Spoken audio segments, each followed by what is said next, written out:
Angela Eagle.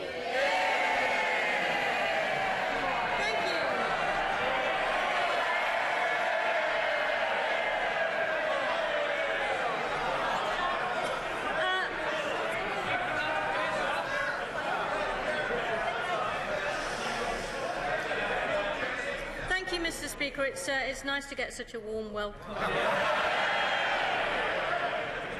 Now, Mr. Speaker, our hearts go out to all those suffering the consequences of severe flooding in the northwest this week, with thousands of families and businesses affected.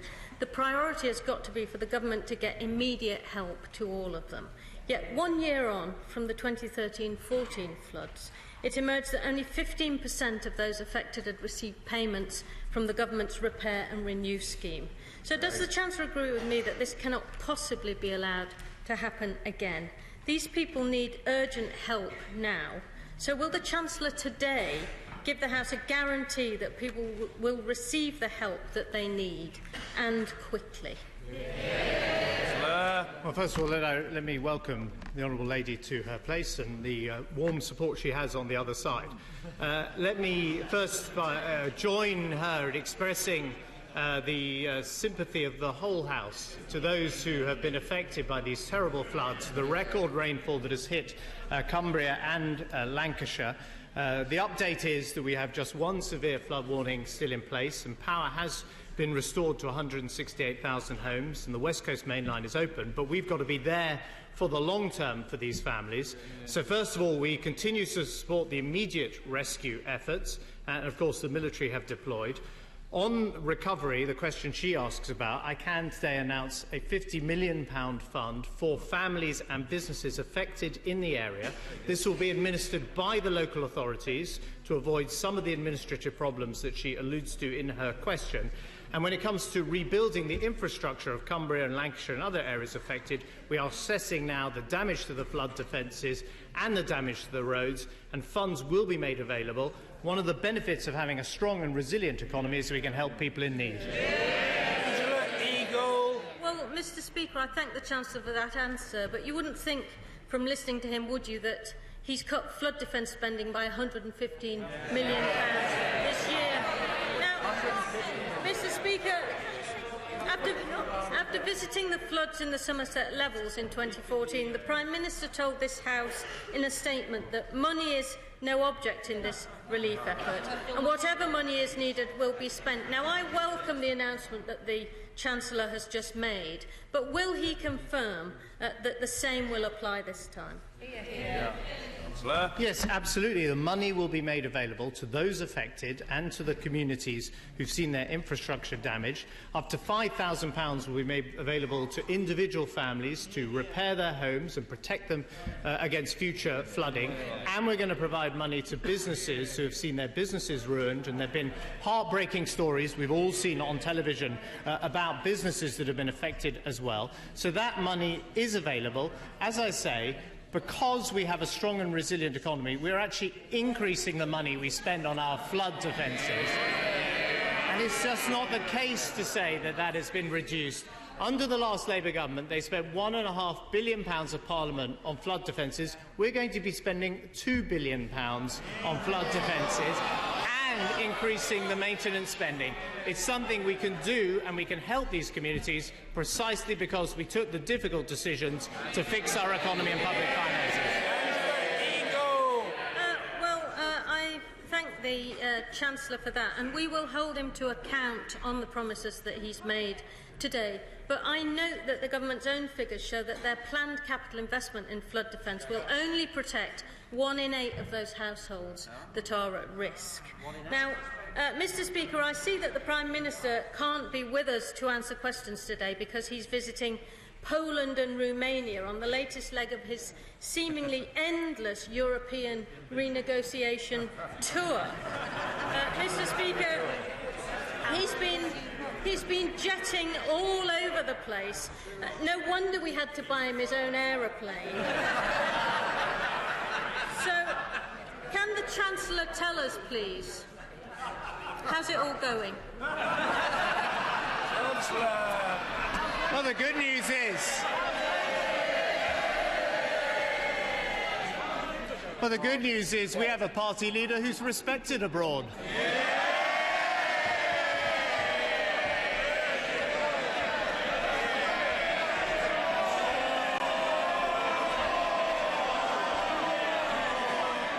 The Prime Minister is in Central and Eastern Europe because we're fighting for a better deal for Britain, something that never would have happened if there had been a Labour government.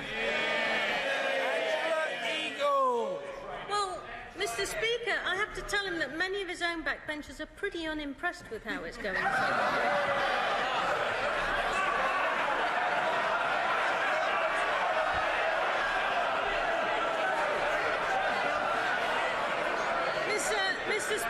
Mr. Speaker, the honourable member for North East Somerset has described the Prime Minister's renegotiation efforts as pretty thin gruel. The honourable member for Harwich and North Essex has called them lame and trivial. And yesterday, the honourable member for Richmond Park told the press gallery that they were not all that impressive. Now, Mr. Speaker, the Chancellor is well known for cultivating his backbenchers, and there's absolutely nothing wrong with that. So can I ask him the question his own side want answering? Given that the Prime Minister has pre-resigned, does he really aspire to be Britain's first post-EU Prime Minister? I'm not sure I'd be quoting the views of backbenchers if I was speaking for the Labour Party at the moment. Most opposition parties are trying to get momentum. They're trying to get rid of it.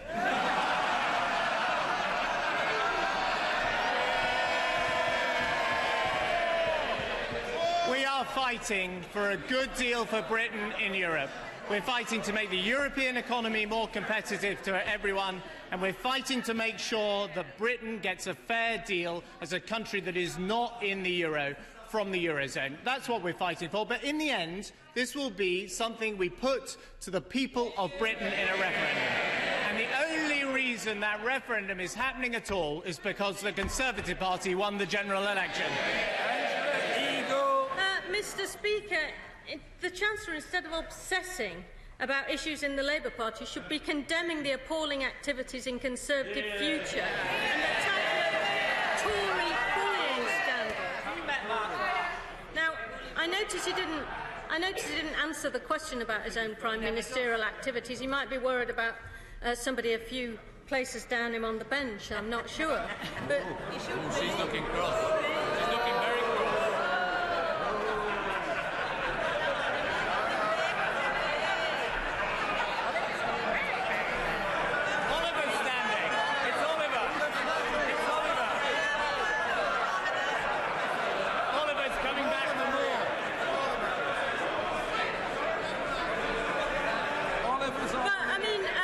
Speaker, she knows who she is.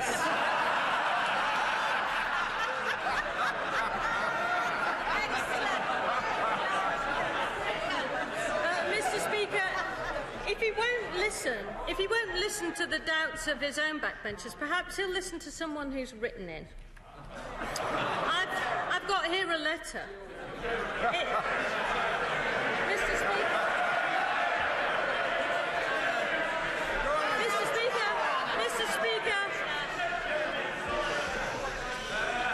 It's from Donald of Brussels.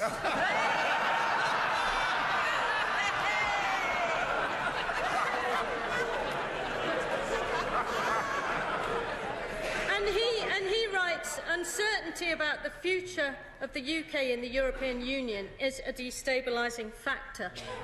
He's right, isn't he? Well, since the Conservative Party announced its policy on the referendum, we have received the lion's share of investment into Europe here in this country. It's because we've built a strong economy. That's because we stand up for Britain's interests abroad, and we've made this a competitive place to grow and build a business. But look, while we're quoting missives, there's someone called Tony who's been writing today. Happens to be the most successful Labour leader in history, and he is describing the Labour Party as a complete tragedy at the moment. Can I suggest that she asks some serious questions about the health service, the economy, about social care. She can ask any of these questions. She's got one more question. Let's hear it.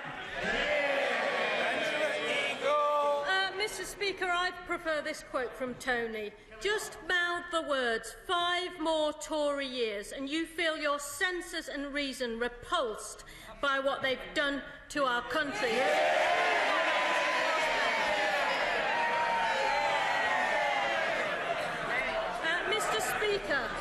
Mr. Speaker, we all know that the Chancellor is so preoccupied with his own leadership ambitions that he forgot about the day job. And that's why he ended up trying to slash working families' tax credits in the budget. Isn't it about time that he focused on the national interest rather than his own interest?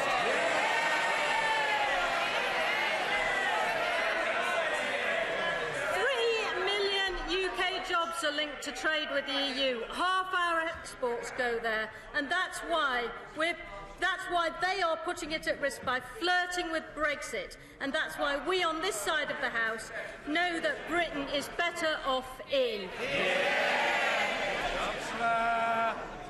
Well, I thought the Labour Party voted for the referendum when it came before the House of Commons. We're fighting for a better deal for Britain in Europe. And the truth is this week we've shown we've got an economic plan that is delivering for Britain. And whether it's well-funded flood defences or putting money into our National Health Service or backing our teachers in the schools or introducing a national living wage, we are delivering security for the working people of Britain, and their economic and national security would be put at risk if the Labour Party ever got back into office.